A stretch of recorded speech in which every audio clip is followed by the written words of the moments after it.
Now, let's talk about beginner mistakes. Mistake number one, thinking data is only for math people. No, data begins with questions. Can math help? Yes. Can statistics help? Yes, of course. Can advanced analytics help? Yes.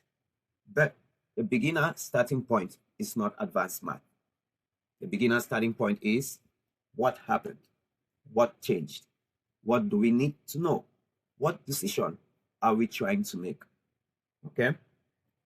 Mistake number two, starting with machine learning before understanding tables. Many people want to jump into AI and machine learning immediately. That's understandable, right? AI is exciting.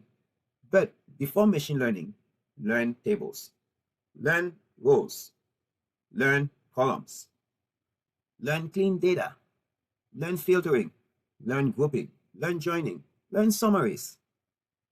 Got it? Awesome. Mistake number three, only making charts without understanding the data. Pretty dashboards are not enough. Okay? If you can't explain what the chart means, the chart is not helping. All right. Mistake number four, ignoring SQL. SQL has been around for a long time and it is still everywhere.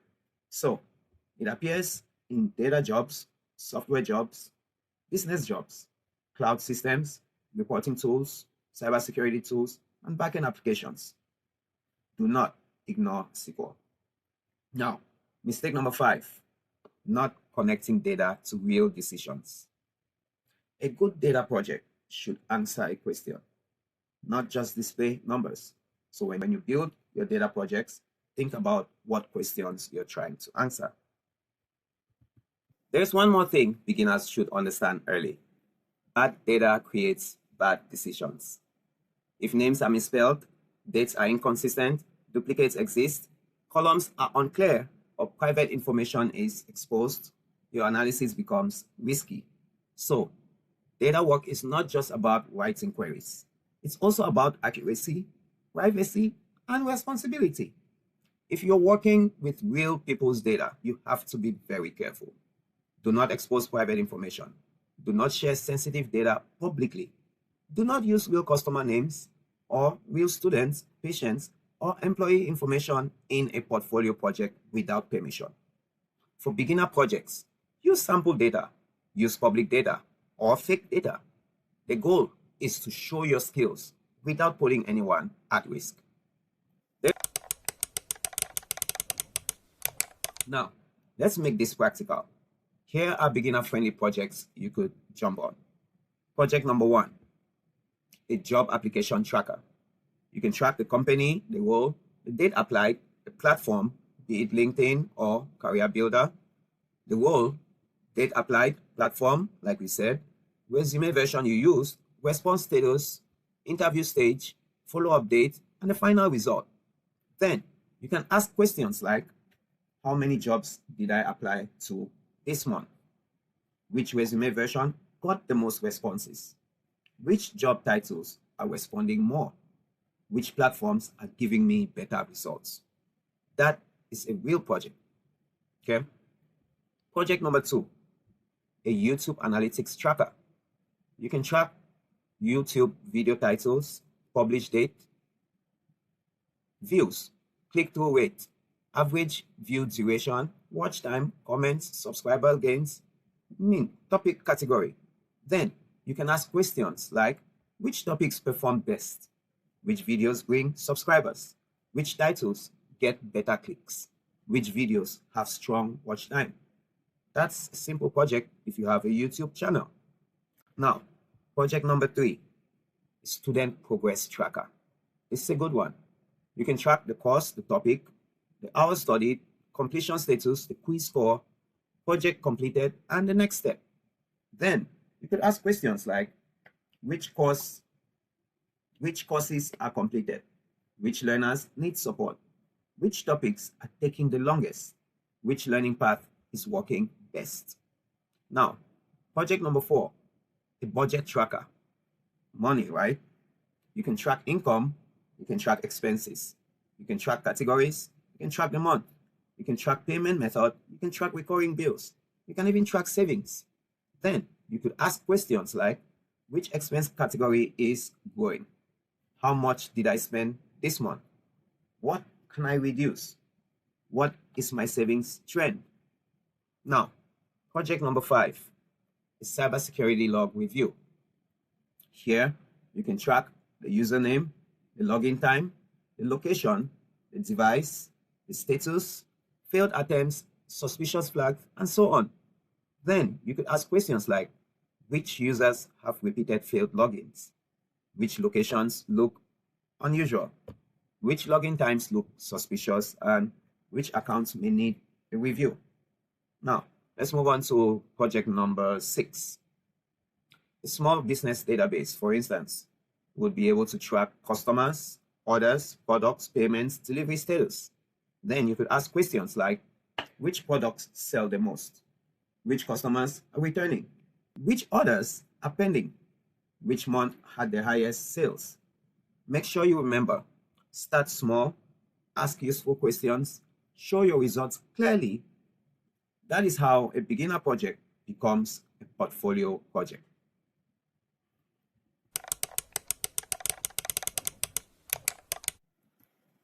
Let me stop here.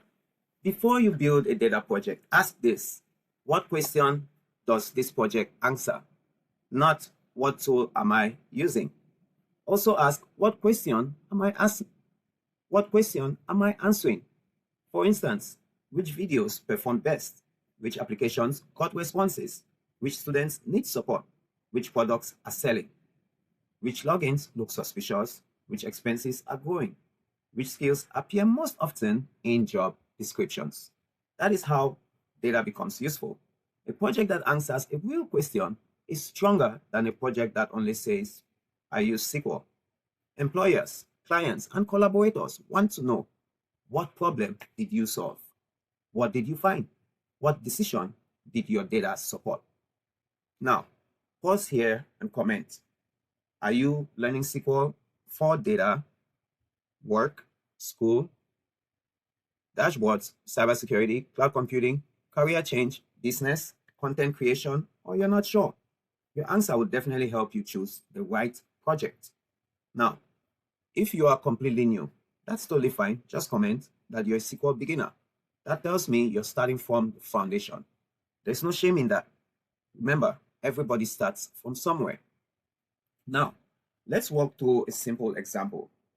Imagine we have a learner's table. Okay, columns include learner ID, the name, country, course, hours studied, completion status, and their career goal. Now, let's ask a real question. Which learners completed the SQL course? In plain English, the question is, show me learners where course is SQL and completion status is completed.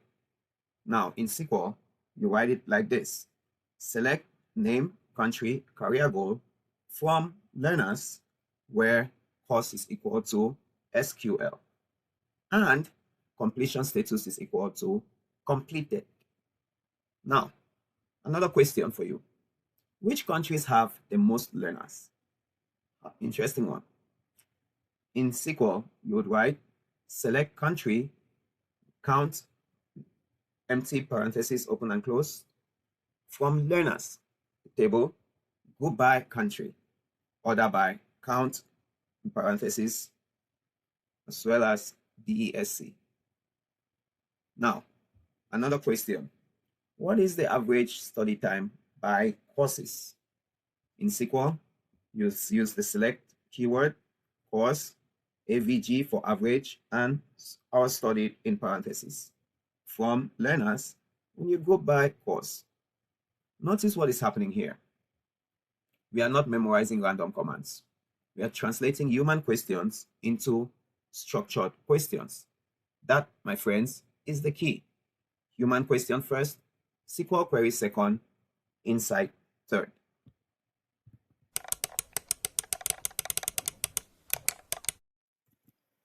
Now, someone may ask, where do I even write SQL? Good question. You do not need an enterprise database to start. You can practice SQL with beginner-friendly tools. You can use SQLite. You can use browser-based SQL practice environments. You can use simple local database. You can use sample data sets. You can use online SQL editors. You can eventually connect SQL to Python, dashboards, or cloud databases. Do not get stuck at the tool level. The tool matters less than the habit. Create a table, insert or load data, ask a question, write a query, read the result, and explain what it means. That is the learning loop. Do not get. Here is how I recommend beginners to learn SQL. Step 1, understand tables. Columns, rows, records, fields. Step 2, learn, select, and from. Just get data from a table. That's all. Step 3, learn the where clause. Filter that data that you got. Step 4, learn the order by clause. Sort your results that have been returned to you. Step 5, learn, count, sum, average, minimum, maximum. Those are scalar functions. It helps you summarize the data. Step 6, learn group by. Group the results by category. Step 7, learn joins. Connect tables. Step 8, build small projects. Do not wait until you know everything. Build as soon as you learn. Build as you learn. The goal is not to watch everything passively. The goal is to practice. Open a simple table. Write a question. Write a query. Explain the result. That is how you actually grow. Now remember, everything we've covered today, you can find on our sessions main page, which is learnitfree.com/May-June 2026. Each of our sessions in this June completion sprint have their particular web page. All right. If you want the full Learn IT Free Summer 2026 campaign, go to learnitfree.com/Summer 2026. After this session, choose your next SQL path. If you're brand new, start with the Data and SQL Fast Track. That is for short beginner-friendly lessons like database basics, SQL versus NoSQL, and data versus databases versus SQL. If you want structure, go into the Ultimate Beginner SQL, Database, NoSQL, and Data Analytics course. That is your broader beginner course path. Now, if you want a shorter, complete course, use the 1-hour SQL and database course. If you want depth, continue with SQL Mastery Bootcamp and learn SQL in 24 hours path. If setup is blocking you, use the Data Toolbox path. Your SQL Server, SSMS, dbeaver, Azure Data Studio, or ADS are all beginner-friendly tools. If you're career focused, use the Data Career Roadmap. They have paths for DBA, Data Analyst, Data Engineer, Data Scientist, BI Analyst, interviews, salary awareness, and career planning. And if you are ready to show proof, move into data science and portfolio projects. There we use spreadsheets, SQL, Python, public data sets, automation, and real-world analysis. So do not just watch this session and stop. Pick the path that matches where you are. Right now, we are in the complete phase of our Summer 2026 program. We are completing the roadmap. We have already covered career direction, Python, AI fluency, and now SQL and data. Next, we move into cloud computing, where we meet the big three: Amazon's AWS, Microsoft's Azure, and Google Cloud Platform. Then we continue with cybersecurity, full stack, DevOps, and getting hired. At the end, we build a huge, wonderful portfolio. So do not treat this as one video. Treat this as a structured sprint. All right?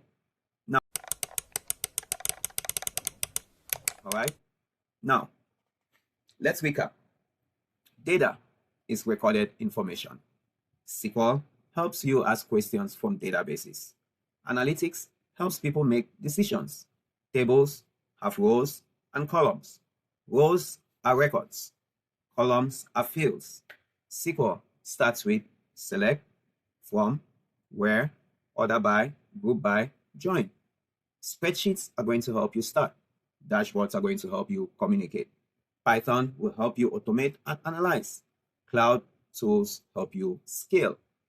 NoSQL helps you when data is flexible, large, fast-changing, or not naturally table-based. Different data roles focus on different problems.